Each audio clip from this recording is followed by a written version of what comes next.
नमस्कार, मैं हूँ शिवम तिवारी। उम्मीद है आप सभी लोग अच्छे होंगे, स्वस्थ होंगे, व्यस्त होंगे, मस्त होंगे। शुक्रिया ईच। मेरी कविता कुछ इस तरह से है। मैंने अक्सर देखा है लोग पेड़ पौधों में रंग भरते समय हल्के हरे या गहरे हरे रंग का चुनाव कर लेते हैं। मैंने अक्सर देखा है लोग पेड़ पौधों में रंग भरते समय हल्के हरे या गहरे हरे रंग का चुनाव कर लेते हैं। जब तुम पेड़ बनाना जब तुम पेड़ बनाना तो सारी पत्तियां हरी मत कर देना। जब तुम पेड़ बनाना तो सारी पत्तियां हरी मत कर देना। कुछ पत्तियां पीली और हल्की भूरी भी रखना। जब तुम पेड़ बनाना तो सारी पत्तियां हरी मत कर देना। कुछ पत्तियां पीली और हल्की भूरी भी रखना, ताकि लोगों का कविता और जीवन दोनों में ही विश्वास बना रहे। मेरी अगली कविता का शीर्षक है दूरी। मैं जानता हूँ तुम खगोल शास्त्री हो।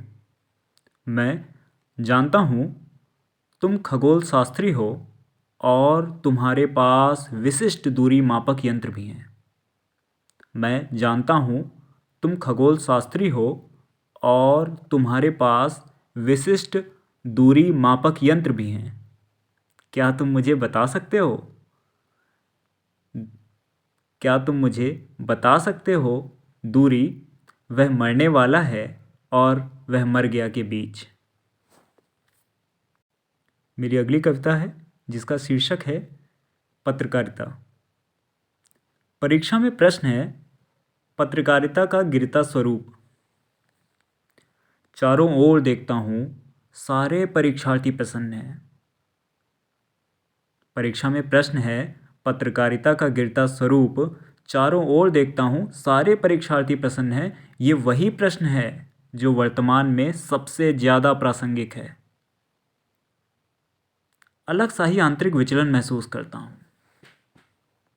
सहसा पहुँचता हूँ अतीत की स्मृतियों में और याद करता हूँ प्रश्न पत्रकारिता राष्ट्र के आधार स्तंभ के रूप में। अलग सा ही आंतरिक विचलन महसूस करता हूँ। सहसा पहुँचता हूँ अतीत की स्मृतियों में और याद करता हूँ प्रश्न पत्रकारिता राष्ट्र के आधार स्तंभ के रूप में। पता नहीं स्वप्न से एकाएक उठता हूँ और पाता हूँ जमीन में पड़े हुए खुद को। पत्रकारिता गिर गई है या पत्रकारिता के भीतर का व्यक्ति मैं।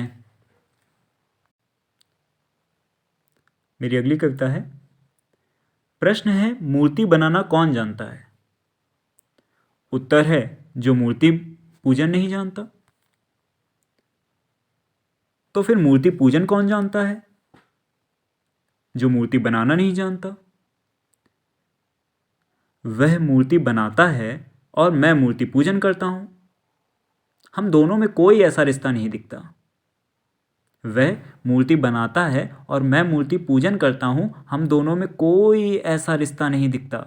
लेकिन वो क्या है, जब वह मूर्ति बनाता है तो उसे लगता है वह मूर्ति पूजन कर रहा है, और जब मैं पूजन करता हूँ तो मुझे लगता है मैं मूर्ति बना रहा हूँ। मेरी अगली कविता है जिसका शीर्षक है साजिश। सारी बीच नारी है कि नारी बीच सारी है। सारी बीच नारी है कि नारी बीच सारी है।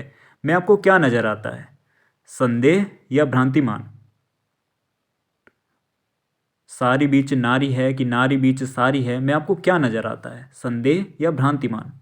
मुझे नज़र आती है एक सोची समझी साजिश जो इशारा करती है साड़ियों के पीछे बेड़ियों की तरफ। मुझे नज़र आती है एक सोची समझी साजिश जो इशारा करती है साड़ियों के पीछे बेड़ियों की तरफ। मैं देखता हूँ बेड़ियाँ जो सभी प्रकार की दुर्घटनाओं, हिंसाओं, शोषणों में वह को बचकर भागने नहीं देती। मैं देखता हूँ बेड़ियाँ जो सभी प्रकार की दुर्घटनाओं, हिंसाओं, शोषणों में वह को बचकर भागने नहीं देती।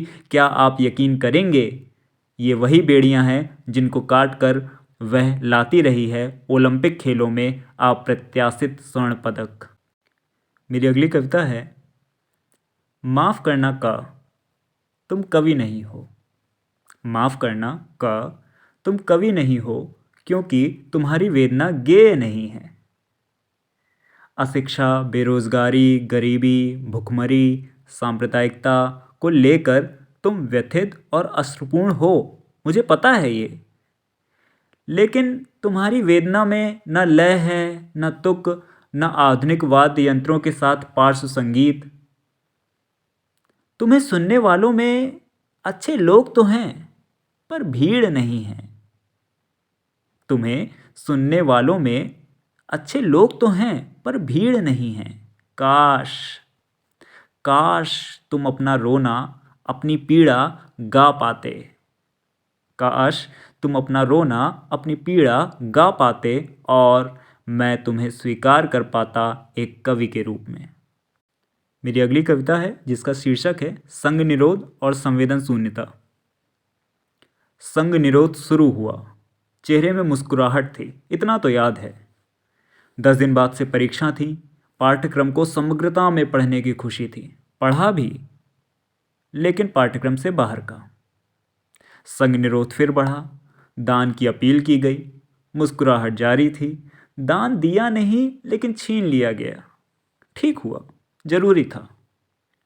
संक्रमण बढ़ रहा था, डर था, हमें नहीं हुआ, खुश थे। संग निरोध जारी रहा, संक्रमण भी और मौतें भी, मुस्कुराहट भी। मजदूरों का दर्द अजाब था, फर्क नहीं पड़ता। कर्नल मेजर शहीद हुए, मारे गए, खबर पढ़ी, अभिनेता मर गए, ठीक है। परीक्षाएं होंगी, गंभीर हुए, निश्चित नहीं, खुश थे। विजाग हादसा, मजदूर कटे, पता चला, ठीक है। संवेदना जूठन है, बिन मधुशाला, नशे में शब और सब बढ़िया। मेरी अगली कविता है, प्रथम छात्र और अंतिम छात्र झेलते हैं एक ही स्तर का तनाव। प्रथम छात्र और अंतिम छात्र झेलते हैं एक ही स्तर का तनाव। अंतर अनुपात का नजर नहीं आता। अंतिम छात्र का तनाव स्वतः निर्मित वास्तविक दबाव है, जबकि प्रथम छात्र का तनाव महज एक सृजित काल्पनिक दबाव है। महज एक कल्पना, जिससे घोषित कर दिया जाता है प्रथम छात्र के दिमाग को ईश्वर द्वारा प्रदत्त उपहार। मेरी अगली कविता है जिसका शीर्षक है स्पर्श। मैं सुबह बाजार से लौटता हूँ, मेरे हाथ में कुछ आलू हैं। तुम मेरे पास आती हो, लेकिन मैं आलू खिलाने के बजाय तुम्हारा माथा स्पर्श करके आगे बढ़ जाता हूँ। मैंने तय किया है भोजन से पहले, वो भी केवल दोपहर के, मैं एक रोटी घी गुड़ के साथ तुम्हें खिलाऊंगा।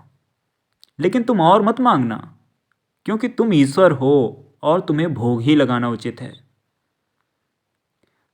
तुम मुझे महाविद्यालय जाने के दौरान मिलती हो, तुम्हारे मुंह में जानलेवा पन्नी है और अपशिष्ट पदार्थ हैं, लेकिन अज्ञानी होकर मैं तुम्हें केवल स्पर्श करना चाहता हूँ। शाम के डिनर का मुझे नहीं पता कि तुम क्या खाओगी, लेकिन तुम मुझे रास्ते में फिर मिलती हो और मैं तुम्हारा माथा स्पर्श करके आगे बढ़ जाता हूँ। और मुझे अगले दिन का इंतज़ार है, जब तुम मुझे आशीर्वाद देने के लिए खड़ी रहोगी, आंसू बहाते हुए, और मैं तुम्हें स्पर्श करके आगे बढ़ जाऊंगा। मैं तुम्हें कैसे समझाऊं, तुम्हारा देवत्वीकरण किया जा चुका है। मैं तुम्हें कैसे समझाऊं, तुम्हारा देवत्वीकरण किया जा चुका है। तुम जीवित हो या मृत, फर्क नहीं पड़ता। मेरी अगली कविता कुछ इस तरह से है, तुम साझा